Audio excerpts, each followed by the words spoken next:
Il n'est pas rare de les croiser à la sortie d'une bouche de métro ou à proximité d'une artère commerçante. Pour la plupart, un seul objectif, glaner quelques pièces pour s'acheter à manger. Mais confrontés à des situations jugées plus problématiques, plusieurs communes bruxelloises ont pris les devants. À Etterbeek par exemple, 4 mendiants par artère sont tolérés.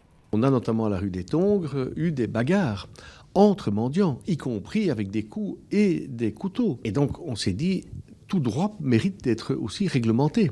Quand vous devez demander une autorisation pour faire une manifestation, un droit existe pour manifester, mais il faut respecter les règles que fixent la police et le bourgmestre. Selon la Fédération internationale pour les droits humains et le mouvement Agir tous pour la dignité, ce type de réglementation est contraire au respect de la dignité humaine.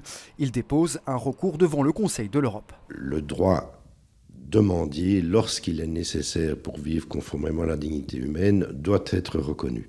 C'est pas moi qui le dis, c'est la Cour européenne des droits de l'homme. Il y a un paradoxe total en affirmant le principe du respect de la dignité humaine et en empêchant ceux qui sont souvent parmi les plus précaires, parmi les plus pauvres, de faire ce qui est nécessaire pour espérer vivre dignement. Le manque d'homogénéité dans les règles pose aussi question.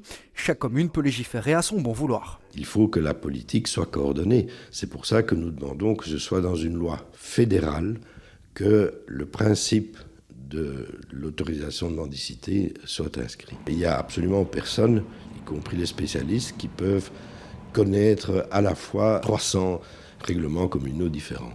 L'idée n'est pas mauvaise pour le bourgmestre d'Etterbeek, mais il met en exergue l'autonomie des communes et leur diversité. Bruxelles est une région, c'est vrai, mais Woluwe, Saint-Pierre et Saint-Josse, ça n'a rien à voir. Je dirais qu'on pourrait très bien fixer, par exemple au Conseil de l'Europe, des principes généraux, qui soient les mêmes pour tout le monde, reste alors aux communes à les adapter. Dernier point souligné par les associations, ces règlements viseraient aussi souvent la communauté rome, une discrimination ethnique jugée donc inacceptable.